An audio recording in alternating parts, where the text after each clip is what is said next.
Salam sejahtera, nama saya Anisha Asmira. Hari ini saya akan membentangkan kerja khusus saya dalam subjek pengajaran Nahwu Bahasa Melayu.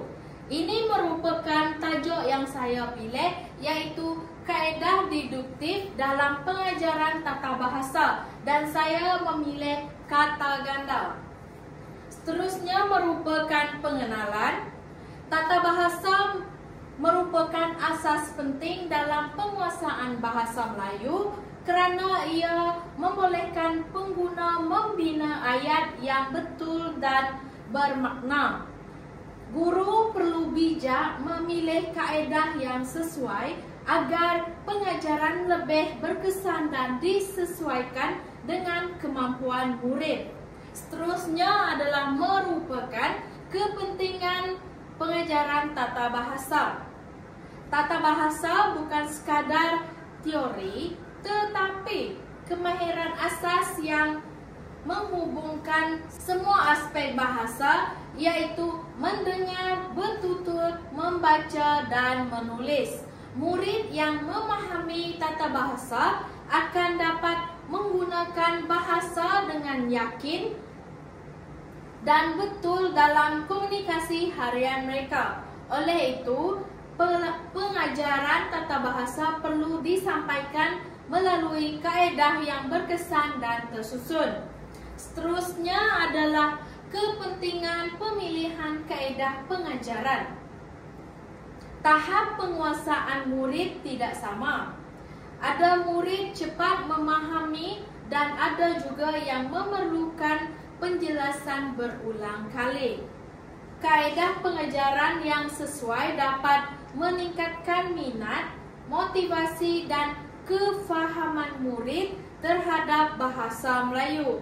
Guru perlu mengenal pasti keperluan murid sebelum memilih pendekatan pengajaran yang tepat.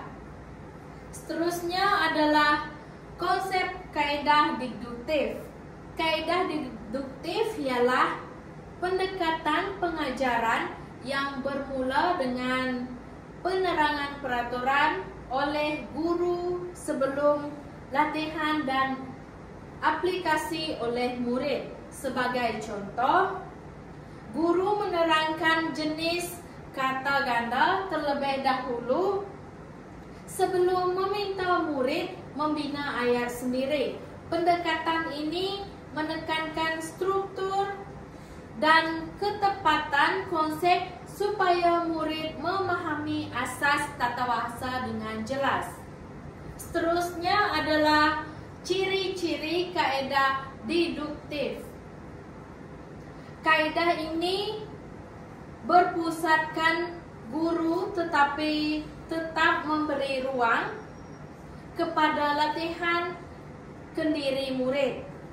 Ia sesuai digunakan untuk isi pelajaran normatif seperti imbuhan dan binaan ayat. Guru dapat mengawal aliran pembelajaran dan memastikan setiap murid memahami isi dengan jelas sebelum melangkah ke tahap seterusnya.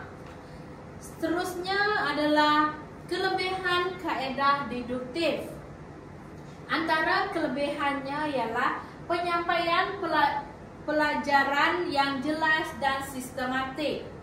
Ia menjimatkan masa dan membantu murid lemah memahami struktur bahasa. Selain itu, guru dapat menilai kefahaman murid melalui latihan segera.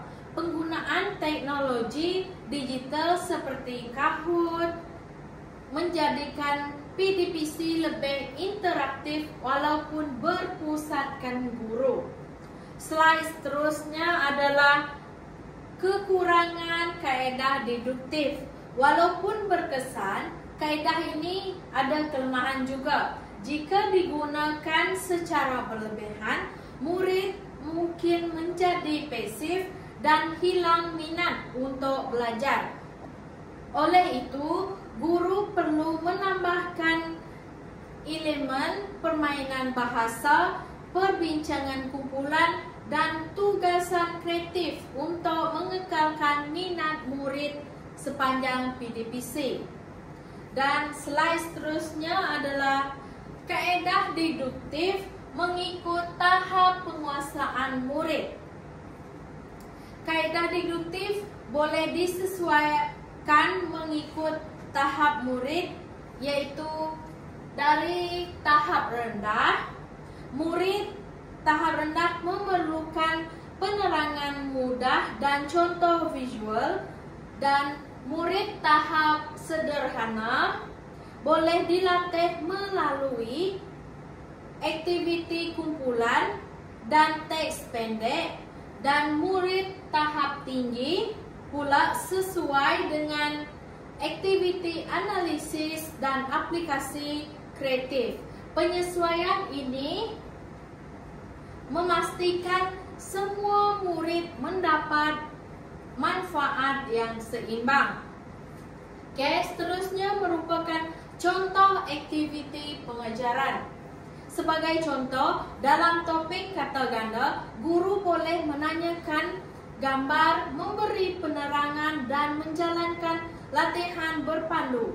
Seterusnya, murid membina ayat dan menulis perenggan menggunakan pelbagai jenis kata ganda. Kuis digital di akhir pelajaran membantu menilai kefahaman dengan cara menyeronokkan. Untuk kesimpulan, kaedah deduktif masih relevan dalam pengajaran tata bahasa bahasa Melayu dengan pelaksanaan yang kreatif dan disesuaikan dengan tahap murid. Kaedah ini dapat membina asas tata bahasa kukuh serta meningkatkan kemahiran berbahasa. Pengajaran tata bahasa bukan lagi proses menghafal rumus, tetapi latihan untuk berfikir dan berkomunikasi secara berkesan amat diperlukan. Seterusnya, saya akan menjelaskan sedikit tentang RPH saya.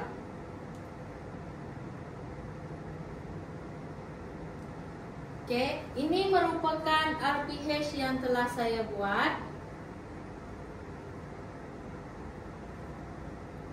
Saya memilih bahasa Melayu tingkatan 2, bilangan murid yaitu 30 orang, bertarikh 17 November 2025, dan masa pembelajaran adalah selama 60 minit, yaitu dari pukul 9.30 pagi hingga 10.30 pagi. Tema yaitu bahasa alat komunikasi, dan tajuk yang saya pilih adalah kata ganda dalam pelbagai ayat.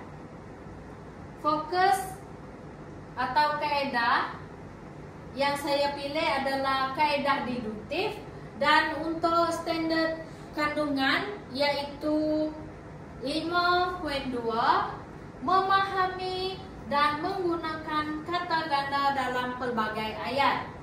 Untuk standard pengajaran pula adalah 5.2.1, yaitu memahami dan menggunakan kata ganda separa tunggal dan separa berimbuhan dalam pelbagai ayat. Untuk objektif pembelajaran dan pemudahcaraan yaitu PDPC, pada akhir pembelajaran murid dapat menyatakan maksud dan jenis kata ganda separa serta kata ganda separa berimbuhan dengan betul. Dan yang kedua, mengenal pasti dan menjelaskan kata ganda dalam ayat yang diberikan. Dan yang ketiga yaitu menggunakan kata ganda separa dan separa berimbuhan dalam ayat dengan tata bahasa yang betul. Seterusnya adalah bagi kriteria kejayaan, yaitu bagi tahap murid rendah, mengenal pasti kata ganda separa dan separa berimbuhan dalam contoh ayat dan bimbingan guru. Bagi tahap sederhana pula, menjelaskan fungsi dan bentuk kata ganda separa dalam ayat dengan tepat. Untuk tahap tinggi pula iaitu menggunakan pelbagai bentuk kata ganda dengan betul dan kreatif dalam penulisan atau lisan. Ini merupakan sedikit tentang langkah-langkah pengejaran dan pembelajaran. Bagi set induksi, iaitu guru menayangkan beberapa gambar dan video pendek tentang situasi yang melibatkan kata ganda seperti berlari-lari, tersenyum-senyum, dan bermain-main. Guru bertanya, apakah persamaan perkataan ini? Murid menjawab secara spontan. Guru memperkenalkan tajuk pelajaran hari ini, iaitu kata ganda dalam pelbagai ayat. Untuk kaedah atau strategi, iaitu kaedah deduktif, rangsangan dan pemerhatian. Okey, itu saja daripada saya. Sekian, terima kasih.